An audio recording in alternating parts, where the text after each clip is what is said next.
Welcome friends.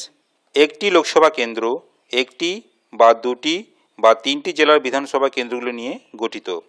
রাজ্য তথা পশ্চিমবঙ্গে আপনার লোকসভা কেন্দ্র কোন কোন জেলার কোন কোন বিধানসভা কেন্দ্র নিয়ে গঠিত তা আজকের ভিডিওতে আলোচনা করব। প্রথমেই পশ্চিমবঙ্গে কতগুলি জেলা আছে দেখে নেব। টোটাল 23টি জেলা আছে। আজকে আমরা যে লোকসভা কেন্দ্রটি নিয়ে আলোচনা করব সেটি হলো কলকাতা উত্তর লোকসভা কেন্দ্র। এই লোকসভা কেন্দ্রটি একটি জেলা কলকাতা এবং তার বিধানসভা কেন্দ্রগুলি নিয়েই গঠিত। এই জেলাতে টোটাল 11টি বিধানসভা কেন্দ্র আছে।